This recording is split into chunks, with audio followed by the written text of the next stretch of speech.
आज पूरा देश अपने नेताजी को लेकर भाव विभोर है। नेताजी सुभाष चंद्र बोस ही हैं वो शहीद जिन्होंने अंग्रेजों के दांत खट्टे कर दिए थे। नेताजी ही वो वीर सपूत है जिसके कारण आज पूरा देश आजादी की 75वीं वर्षगांठ मना रहा है। आज अपनी आजादी के 75 वर्ष पूरे हो गए। आज पूरा देश अपने नेताजी को लेकर भाव विभोर है। नेताजी सुभाष चंद्र बोस ही वो शहीद है जिन्होंने अंग्रेजों के दांत खट्टे कर दिए थे। नेताजी ही वो वीर सपूत है जिसके कारण आज पूरा देश आजादी की 75वीं वर्षगांठ मना रहा है। आज अपनी आजादी के 75 वर्ष पूरे हो गए।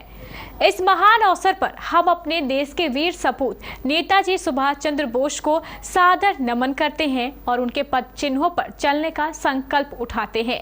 नेताजी ने कहा था, दुनिया में कोई ऐसी ताकत नहीं है जो भारत के वीर सपूत को झुका दे। नेताजी के इस सिद्धांत को तहे दिल से स्वीकार करते हैं और संकल्प करते हैं कि कभी किसी गलत चीज के सामने अपना और अपने देश का सर झुकने नहीं देंगे। आज पूरा देश नेताजी की 126वीं जयंती मना रहा है।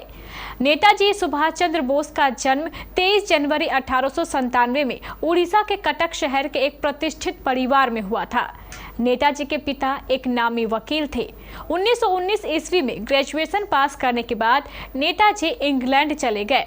1920 ईस्वी में उन्होंने कैम्ब्रिज विश्वविद्यालय से इंडियन सिविल सर्विस की परीक्षा पास कर ली। जब वे देश लौटे तो देश की गुलामी की अवस्था को देख उनका दिल दहल गया और उन्होंने तुरंत इंडियन सिविल सर्विस से इस्तीफा दे दिया।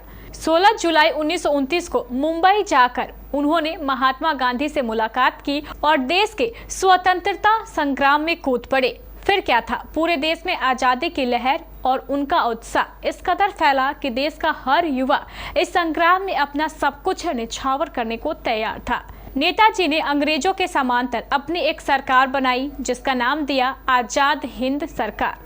1943 ईस्वी में सिंगापुर में आयोजित सम्मेलन में जब नेताजी ने स्वतंत्रता के हुंकार भरी तो पूरी अंग्रेजी सरकार हिल गई। इसी सम्मेलन में नेताजी ने अपना नारा दिया, तुम मुझे खून दो, मैं तुम्हें आज़ादी दूंगा।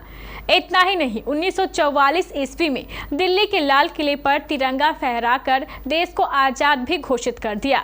नेताजी के इस हुंकार के सामने अंग्रेजी सरकार पूरी तरह बैकफुट पर थी। लेकिन अफसोस, 1945 में नेताजी हवाई जहाज से टोक्यो जा रहे थे, तब उनका हवाई जहाज दुर्घटनाग्रस्त हो गया। जानकार लोग आज भी इस दुर्घटना को अंग्रेजों की एक साजिश बताते हैं। लेकिन दुख तो इस बात का है कि नेताजी हमें हमेशा हमेशा के लिए छोड़कर जा चुके थे। लेकिन खुशी इस बात की भी है कि वह नेताजी की ही हुंकार थी कि जिसने अंग्रेजों के पांव देश से हमेशा हमेशा के लिए उखाड़ दिए। आज हमें आज़ादी मिले 75 वर्ष हो गए हैं, लेकिन हम अपने शहीदों के सपनों को आज तक साकार नहीं कर पाए हैं। इसलिए आज हम सबको यह संकल्प भी लेना है कि जात पात और ऊंच नीच के भेदभाव से ऊपर उठकर हम हमेशा अपने देश को वास्तविक स्वतंत्रता दिलाएंगे।